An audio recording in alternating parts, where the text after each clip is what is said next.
Welcome to Crosspointe. Welcome to Crosspointe. Welcome to Crosspointe.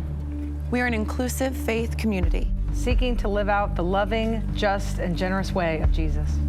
We are participants in a long tradition that's less concerned with doctrines and dogma that demand total agreement, but a life to be lived, enjoyed, and given away to others. What unites us is a growing awareness that life is precious. That we are made by love in order to love. This community is comprised of and affirms the entire human family. Regardless of race, age, creed, physical abilities, marital or economic status, gender identity, or sexual orientation. So, if you're curious and have come to see, if you are tired and have come to rest, if you are grateful and have come to share, if you are wounded and have come to heal, if you're joyful and have come to celebrate, if you are uprooted and have come to belong, welcome home. Welcome home. Welcome home. Welcome home.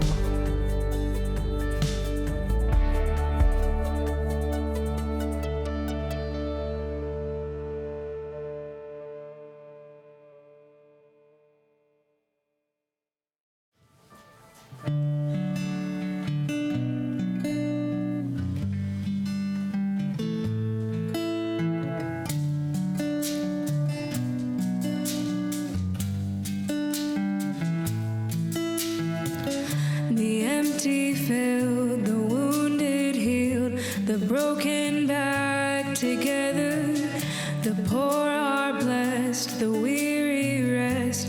We will dance forever.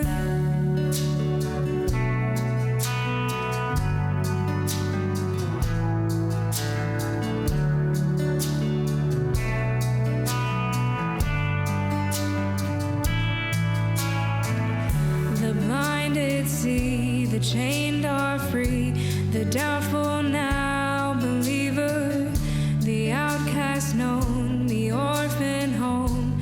You are my Redeemer. Behold, behold, behold what love can do. Behold, behold, He's making all things new.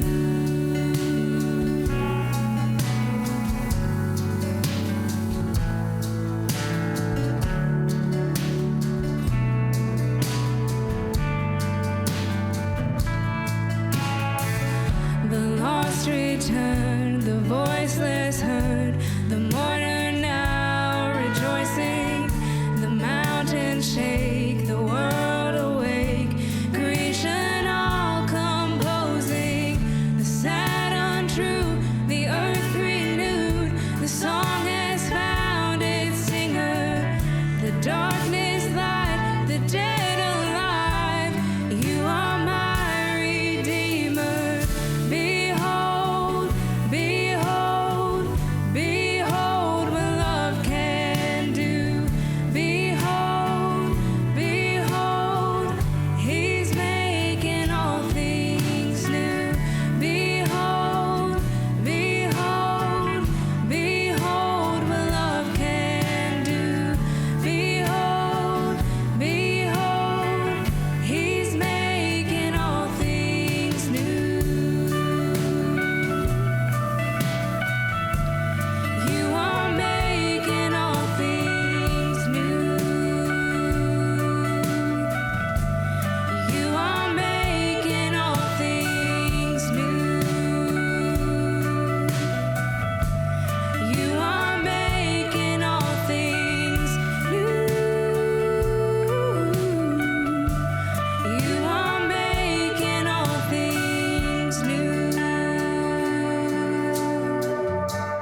Above all, trust in the slow work of God. We are quite naturally impatient in everything to reach the end without delay. We should like to skip the intermediate stages. We are impatient of being on the way to something unknown, something new. And yet it is the law of all progress that is made by passing through some stages of instability, and that it may take a very long time. And so, I think it is with you.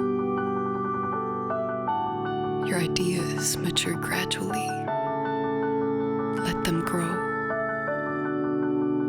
Let them shape themselves without undue haste. Don't try to force them on, as though you could be today what time, that is to say, grace and circumstances acting on your own goodwill, will make of you tomorrow. Only God could say what this new spirit gradually forming within you will be. Give our Lord the benefit of believing that His hand is leading you, and accept the anxiety of feeling yourself in suspense and incomplete.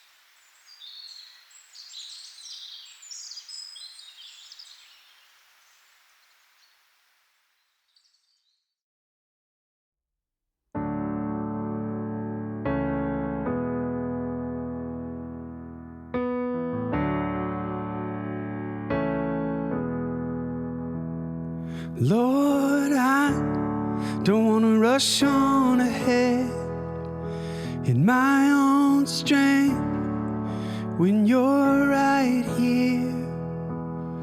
Lord, I don't want to rush on ahead in my own strength when you're right here. I'm not in a hurry when it comes to your spirit, when it comes to your presence, when it comes to your voice. I'm learning to listen, just to rest in your nearness. I'm starting to notice you are speaking.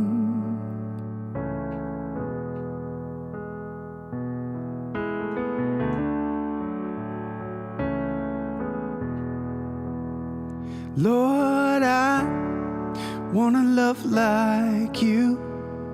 I wanna feel what you feel. I wanna see what you see.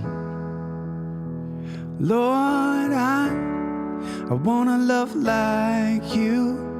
I wanna feel what you feel. I wanna see what you see. I'm not in a hurry when it comes to your spirit, when it comes to your presence, when it comes to your voice. I'm learning to listen, just to rest in your nearness. I'm starting to notice you are speaking.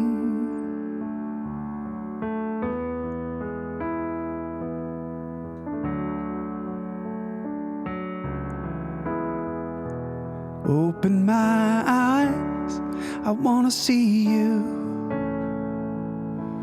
Open my ears, I wanna hear you speak. Tell me your thoughts, what's on your mind. I'll be your friend, I wanna see through your eyes. Open my eyes, I wanna see you. Open my ears, I wanna hear you speak. Tell me your thoughts, what's on your mind. I'll be your friend, I wanna see through your eyes. I wanna see through your eyes. Wanna see through your eyes. I'm not in a hurry when it comes to your spirit, when it comes to your presence, when it comes to your voice. I'm learning to listen, just to rest in your nearness. I'm starting to notice you are speaking.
Happy New Year.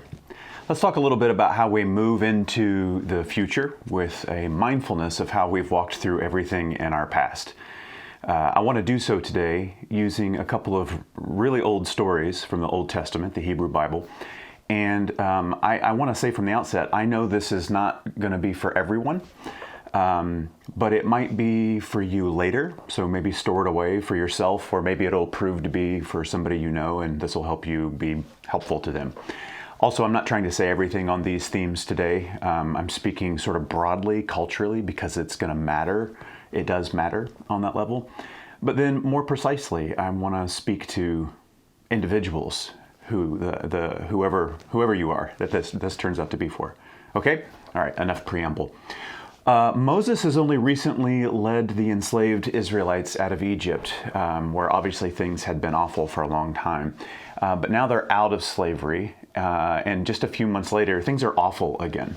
And Exodus 17 reads, "The people thirsted there for water, and the people complained against Moses and said, 'Why did you bring us out of Egypt? To kill us and our children and our livestock with thirst?'" In the previous chapter, 16, they had just said, "We are so hungry, this sucks. I wish we had died as slaves back in Egypt, because at least there we had meat and bread." And I get that. I bet you do too. Like when you go from one place in your life to another, work or relationships, and you get out across a line you were so eager and excited to cross, but now that you're out there, you look back and you're like, things did suck back then, but it was a familiar suck. I don't know about that I want this anymore. So Moses cried out to the Lord, "What shall I do for this people? They're ready to kill me." And the Lord said to Moses, "Go on ahead of the people and take some of the elders of Israel with you. Take in your hand the staff with which you struck the Nile, and go. I'll be standing there in front of you on the rock at Horeb. Strike the rock, and water will come out of it, so that the people may drink." Moses did so in the sight of the elders of Israel. So Moses goes up to this rock in the wilderness and hits this rock with his stick. And water starts gushing out of it, and everybody and their livestock has water. Huge relief. It's just what they needed. Now, time passes. Way more time than people anticipate. It's 4 decades later, and they're still not to the promised land. In fact, most of the original people who started this journey, they're dead. An entire generation has passed. But there is a real sense later on in the book of Numbers that the promised land this is finally going to happen. And so Numbers chapter 20 reads, "There was no water for the congregation, so they gathered together against Moses and against his brother Aaron. The people quarreled with Moses and said, 'Would that we had died when our kindred died before. I wish we just died when our parents died. Why have you brought the assembly of the Lord into this wilderness for us and our livestock to die here? Why have you brought us up out of Egypt to bring us to this wretched place? It's no place for grain or figs or vines or pomegranates, and there is no water to drink.'" This should sound really familiar. Then Moses and Aaron went away from the assembly to the entrance of the tent of meeting. They fell on their faces, and the glory of the Lord appeared to them. The Lord spoke to Moses, saying, "Take the staff and assemble the congregation, you and your brother Aaron, and command the rock before their eyes to yield its water. Thus you shall bring water out of the rock for them. Thus you shall provide drink for the congregation and their livestock." So Moses took the staff from before the Lord as he had commanded him. Moses and Aaron gathered the assembly together before the rock, and he said to them, "Listen, you rebels." You can hear the exhaustion in his voice, like he's just over it. The word rebels in Hebrew here is mara, which means antagonist or bitter. It's the same root word for grief, same root word for the name Mary. A little bit of useful trivia for you. "Listen up, you difficult, embittering jerks. Shall we bring water for you? You want some water from this rock?" Then Moses lifted up his hand and struck the rock twice with his staff, and water came out abundantly, and the congregation and their livestock drank. But the Lord said to Moses and Aaron, "Because you didn't trust me to show my holiness before the eyes of the Israelites, therefore you shall not bring this assembly into the land that I have given them." Moses, after all these years, you're not going. But Moses makes water come out of the rock. But no promised land for some reason. And I hope you're thinking in metaphors like we sort of naturally do when Jesus tells parables. There's something here beyond, a history lesson happening. These scenes have been a source of so much discussion and debate and contemplation for thousands of years. And a big question here is, why is it right for Moses to hit the rock to get water for thirsty people the first time, but it's so wrong to do it the second time that he's punished and forbidden from entering the promised land? I mean, it really seems unfair. It seems like a big overreaction. Well, there are tons of interesting theories, and one great theory is from an author named Tim Laniak, who, this would require some geographic and geologic wisdom here, but the first time Moses hits the rock, he's in a place where the rock formations are granite, and you can't make water weep from granite, so that would be an obvious miracle. But the second time, based on where they were, the rocks there are limestone, which is a very porous rock, and water collects inside of it. So the second time when he hit it, that would just be an old shepherd's trick for watering your herds, where you take your stick and knock a calcium plug loose, and it's like tapping a keg. So instead of speaking to the rock, I don't know if you caught that, but this time he was told to speak, to command the rock, to speak to the rock, to make room for a miracle, which could increase trust and peace. He doesn't speak to it. He hits it, and he hits it twice, which communicates to the people that violence and severity are still solutions. Now, I think this idea could have some merit, but my attention is more drawn to the fact that the first time Moses hit the rock, it was 3 months into a journey with people who, very understandably, probably still thought of themselves as enslaved people. You could say that they still thought and acted on the patterns of unfree people. They just understood down in their bones, after all those years of having been enslaved and dehumanized, that if you want something, you force it. That's what had been done to them. So as a symbol, hitting the rock the first time, it's like you just turn up the severity. You beat out of life what you want and what you need, because that's what was done to them. It makes sense. The second rock is a different group of people. It's the same issue, same need, but it's a very different mindset. The oppressed mind before understands the striking and the attacking and the force and the severity to accomplish goals. But the free mind, it speaks and it listens, it operates in the rhythms of peace and calm and trust. Moses got angry at angry people who wanted to go back to a familiar suck. So Moses goes with them mentally. He also goes backwards, and he hits the rock twice. Moses was, in fact, what they needed originally, to get a people from their terrible upbringing to that in-between finding yourself space. But Moses isn't what's going to get them to liberation, to transformation, to what was next. What got them here won't get them there. And I bet what got you here isn't what's going to get you there. And I'm not going to start bashing New Year's resolutions. I have some. I'm a sucker for clean restarts. And I'm fully aware a lot of you don't have them. That's fine too. But it's inescapable that we have in our collective consciousness this time of year, every year, but especially now, the sense that there are shifts taking place, that they're coming on every level. That 2025 is going to throw things at us, societally, nationally, globally, but then personally. And we get to decide how we're going to engage it, the way that we always have or something different.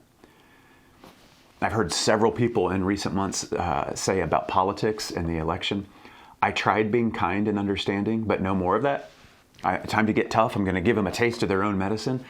And I understand the anger and disappointment, but I'm concerned that some people who could go about this next season in a very different way, they're saying, just give me my stick. I'm going to go backward and try and force a preferred future with the mentality of the past.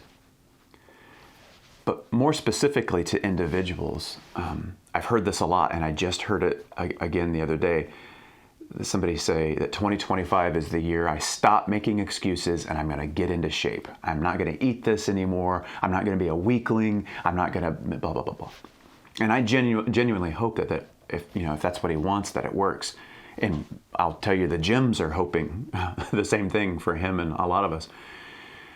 But what's clear to me in intentions like that, resolutions like that, is they're rooted in disgust. They're rooted in a self-shaming. He sounded like he believed that what would make him something new and better was applying shame to himself. The same shame that had been aimed at him probably when he was really young that made him feel bad about himself in the first place. And plenty of people have health goals and relational goals and work goals and money goals, and those are good and important. It's important to have goals. But when the engine running them is self-shaming and disgust, a continued quest to reinvent ourselves, to hide the parts of us that need to be hidden in order for others to find us valuable or worthy of love and inclusion, that's not going to be good. That's not going to take you and I where we want to go, because it's probably the same energy we got blasted with in our early years, but now it's showing up disguised as a new stick and a new rock. It's trying to get to a new place using old patterns and stories and attitudes that you and I internalize from the past, but we tweak them. The unaccepting, the desperate, the anxious stories that we've told about ourselves for so long that we assume they're true just by virtue of having lived by these stories for so long. So consider how you're thinking of your goals for this year if you have them. How many of them are, I'm going to hit the rock again, but I'm going to hit it harder, I'm going to hit it more times, more consistently, and I'm going to use a better stick? And then how many of us got to a point where we don't make resolutions anymore because it's like I've just given up. I've hit the rock so many different ways, it doesn't matter. I'm just going to settle for this side of the Jordan River, because you know what? At least I'm not a Canaanite. I know these are complicated ideas. I don't mean to minimize everything to metaphor. And much as I'd like to, I can't just say, and here are all the solutions and right answers. What I'm hoping to do is offer a well-timed echo for intuitions you may already have. A signal flare, a light on your dashboard that reinforces, if it's time, and for very many of us it is, that the thing that needs prioritizing, the thing that needs kindness and awareness, the thing that needs healing, saving, transformation, is on your inside. And it's becoming, or is completely clear, that I have to open myself to it. I have to do this. We've known for thousands of years that there's religion that gives us myths and stories and rituals to give us a sense of belonging and community, security in the storm. But then beyond right belief, beyond the rehearsing the doctrines and doing all the sin management, beyond that, there's this way of freedom. And that is an inside-out thing. It's wounds that we've had for so long that we think of them as natural parts of who we are. It's those wounds finally healing. And from that healing, the inner shift happens, where our natural capacity for kindness, for being compassionate and honest, aware, strong, vulnerable, creative, loved and loving, it finally clicks into place like it never has before. Now, this moment is going to look a little different for everyone, but there's some commonalities. It's things like realizing the ways I have tried to matter to other people, it used to feel like it was going to work, but I am now starting to see that all it's done is highlight that nothing I do makes me feel like I actually matter. And for the first time, maybe with a profound grief or fear, I am realizing that swinging the stick at the rock harder and more times, it's not going to make me feel like I matter. The way I have tried to find validation by what I produce, how I make other people feel, it got me some results here and there, but I am coming to the point where I see that those transactions are not resolving my sense of invalidation. There's something inside that has to be done. The way I have tried to make sure other people understand me correctly, by correcting them, by being defensive, sometimes angry deflections. After all this time, I am realizing I have not made myself feel more known or more understood. I think I've made myself difficult to speak to. I think I've made a habit out of not being a great listener.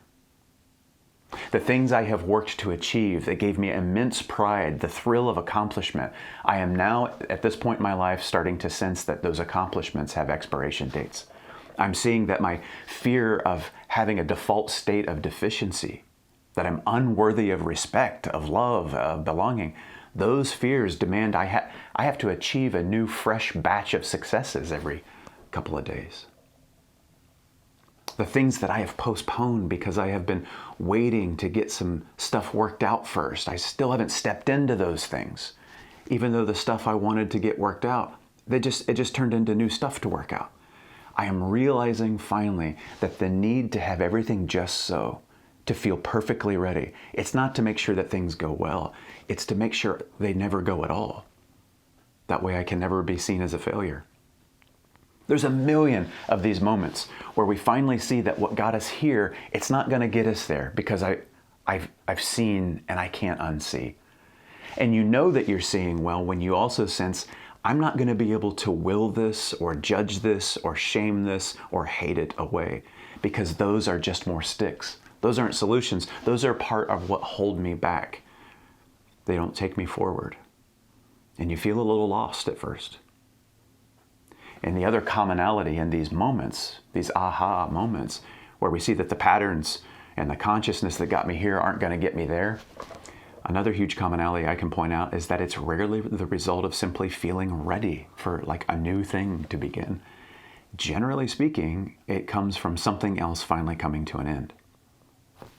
For whatever reason, we are built in a way that our best ahas are found at the bottom of the shadow of the valley of death. It's loss that puts all this in motion. It's getting hurt where you had always been loved before. It's dashed hopes. It's coming to a period when you were sure God had told you it was a comma. It's shattered dreams and there's no chance of rebuilding. It's grief. I'm saying that the moment of realizing something inside needs tending to and prioritize because I cannot go any further on the previous avoidant and fearful mindset, on the shame that had been a prod to get me here. That generally occurs in the thing you and I put almost all of our energy into avoiding. And then we just can't avoid it anymore. It's treasure buried in a field that's full of thorns. It's like resurrection, really. I mean, you can't just skip to resurrection. Resurrection is what happens on the other side of death. That's the only way you get to it. Jesus put it this way in the Gospel of John. Very truly, I tell you, unless a grain of wheat falls into the earth and dies, it remains just a single seed, a grain. But if it dies, that's when it bears much fruit. These shifts to inner work inside the heart that we always talk about God inhabiting, they seem to mostly require implosion and breaking for us to really open ourselves to them. Otherwise, we'd probably never choose them. We just, pick out new sticks.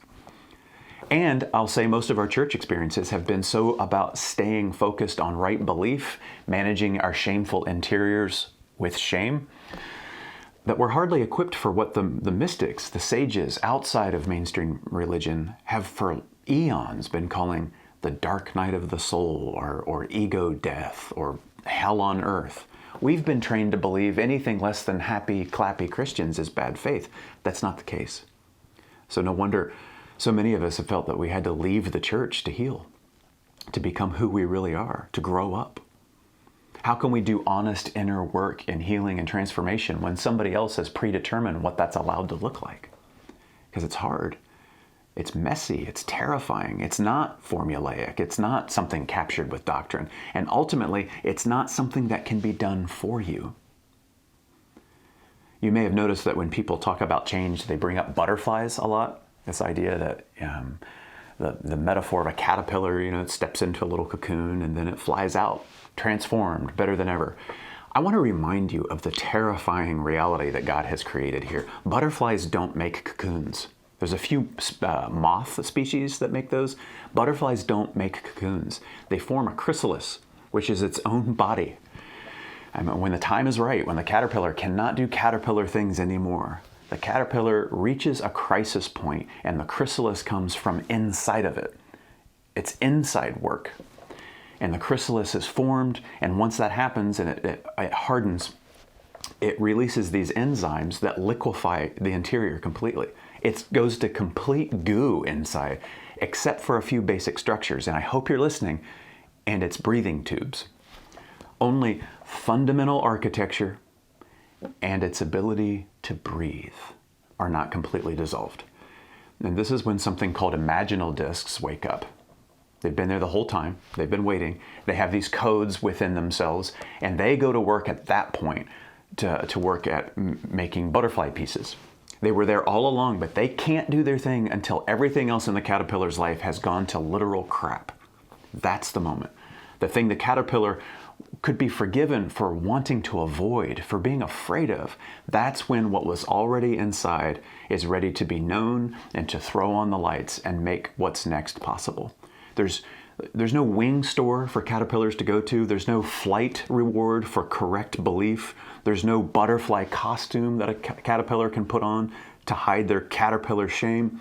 There's not even a guarantee in the caterpillar's little brain where it can be made to understand things will work out, trust the process. There's just it giving into the moment when it happens, where what got him here will not get him anywhere else. And he is undone. Chaos and loss cannot be pretended away. It's not a fun process. It's not beautiful, really. Butterflies explain it to the other bugs as when they thought they were going to die. And yet I've never met a butterfly who wasn't really thankful that it finally happened and that they got all the way through it. You have every right to be happy. You deserve to be. And maybe you're looking at this next year as the year that you're committed to being happy no matter what it takes. Happier than you've ever been. Maybe you wouldn't put it this way, but I wonder if your commitment is built on, with all the hardship and disappointment that you face, you refusing to be anything but happy. And if so, I wonder if this isn't the moment to stop and really entertain the possibility that you're hoping to skip over a bunch of stuff and get to wings, because you've not ever allowed your interior to transform and to heal. You've never really gone there. Again, you have every right to be happy, but our lives are so full of loss and pain that we've been conditioned to believe that those things make life bad because they work against happy. It's not cynical to say that there's a good chance that if some hard stuff hasn't already happened to you this previous year, it's probably coming in 2025. Life is full of beauty and joy, but it's also full of stuff that aren't that. There's no way around it. So if you're committed to being happy this year, will you stop and consider whether you got what got you here maybe isn't going to get you there? And open yourself to more deeply commit to maybe grieving things you've never allowed yourself to truly grieve. Will you commit to finding a constructive, honest way to express your anger after all these years of believing your anger is wrong? Will you commit to replacing the disgust put on you from your earliest years with words of excessive compassion and become sort of gently vigilant about the contempt that you use on yourself because you think that's what's going to force you to become more lovable? Will you commit to getting comfortable with discomfort? And I'm not talking about like the discomfort we feel at a gym. Get comfortable with the discomfort of saying what you mean and consider no longer erasing yourself for peace. Will you commit to reducing your apologies that erupt from your mouth when you say something true, but other people look like they don't seem like they like it? Commit to letting adults have their feelings. And I know that's scary, but you're beginning to see you abandon yourself. And it doesn't make your life better. So will you love yourself enough to speak unapologetically because you know that you can be vulnerable and strong? Will you commit to saying more yeses because when you're honest, many of your no's, they help you avoid ending up in a spot where you can disappoint people. So say more yeses. Let the river carry you. Let other people help you and be with you because you now see your no has insulated you from a lot of life. But others of you, will you commit to saying more no's? Because if you're honest, it's your yeses that are a fear of disappointing others. But your countless yeses, they spread you so thin that you can see you're disappointing people that way too. And you're betraying yourself in the process. My friend Gareth says, it's our no, not our yes. That's how we show people they can trust us. And still others of you, will you commit to either yes or no? Because maybe you're recognizing now that all these years of replying, maybe, we'll see, I'll let you know, that's fear. Fear of the implications of commitment or direct speech. And you're starting to see that you use procrastination to protect yourself. You camouflage yourself with time. Will you commit to trusting and respecting yourself and others enough to say yes or no and then stand behind it? And for so many of us, could we commit together to gently reducing our lifelong inner critics that we've come to see that's not God, that's not the voice of the Holy Spirit, that's not our moral compass. It's an unsatisfied fault finder who always has something to say about what we're doing or not doing or who we are or who we failed to be. That voice maybe once made us feel protected from feeling like a failure or a bad person, but love is making her case that we can shrink that inner critic now and gradually replace his criticisms with kindness, curiosity, validation, the compassion we already give to other people. And listen, I know maybe no one in your family has ever done this work before. That's part of what makes all this kind of strange. Maybe they will. Maybe they're committed to their old stick. There's no need for you to feel guilty about you realizing you want to be more than older and righter this year. You want to start living from a profoundly healthy heart, especially as it's become way too obvious to ignore that what got you here isn't going to get you there. The there of being healed, to being honest and awakened from your inside out, and that you can bring that to yourself and to the world. You can't ignore it anymore. And so as we close, there's a legitimate couple of questions about like, well, what the heck do we do? And I just want to say again, we can't fix everything. That's not the goal. We have the whole year ahead of us. But for the immediate, just consider these few things. Get involved with this church. Volunteer. Look for groups to join. Why? Chiefly, and I'm being sincere here, that's your best shot, many of you, in this context, for connecting with some other people on the same path. Having some other people over the course of time that you can trade notes with about these things. It's super valuable. Plus, when you volunteer at Crosspointe, God loves you more. Another thing to consider, go to therapy. It's a really difficult thing to start. It's super uncomfortable if you've never done it. And if you quit and haven't gone back, man, it's so hard to start up again. I know that. I've done it several times. But let me tell you what a therapist is.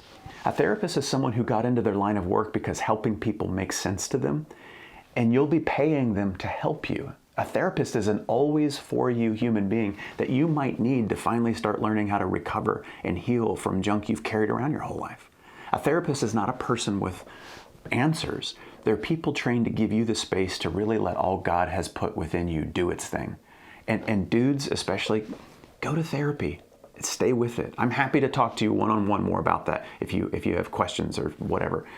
Oh, and don't worry about it being a Christian counselor. Christian isn't an adjective, it's a noun. Go to a good therapist. That's what matters. That's the adjective we're looking for. Another thing, read or listen to books. Read at least one book this year on trauma or self-compassion or shrinking the inner critic or anger or grief. We can help you, but if you just poke around online and see which books are evidence-based and review highly for being helpful, jump into one of those and jump into one with somebody else at the same time. Another thing, important as it is to hydrate and nourish yourself, slow down multiple times a day and breathe. Notice how your shoulders are stuck in a shrug and your breathing is shallow. That's your body pleading with you for peace. Don't just do something, stand there. Slow yourself and breathe. And watch as your nervous system over weeks and months starts to de-escalate, come off the fight or flight or freeze or fawn state that many of us stay in all day long. Slow down and breathe. And connected to this, schedule unavailability. Book yourself a few times a week, if only for 15 minutes, and then get an hour here and there when you can, where no one can reach you. You don't have your phone with you. There's no more data input. You're unavailable to the world and its lovely distractions, because if you love someone, you give them your attention. Now, I know you might need to ask somebody to watch the kids or cover this or that. That's good. That's okay. This is you showing up fully for you. One more for now. The Bible says everything comes down to love your neighbor as yourself. And I hope you find many ways to do that. It's our guiding light here at Crosspointe. Look forward to implementing that value at your side this year. And I hope you're seeing now how deeply important it is to love yourself as your neighbor. What I mean is to be for yourself what you already seek to be for others, that you would give yourself that same energy, that same work. It's important because loving you that way is what God is already doing. And I think it's a good idea for us to join in on that work. Love you as you love your neighbor. That's it for now. Peace to you, inside and out. Amen.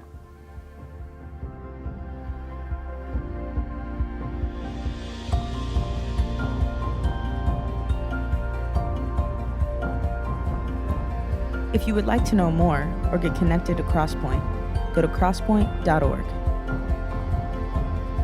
If you're in need of care or assistance, go to crosspointe.org/care. And welcome home.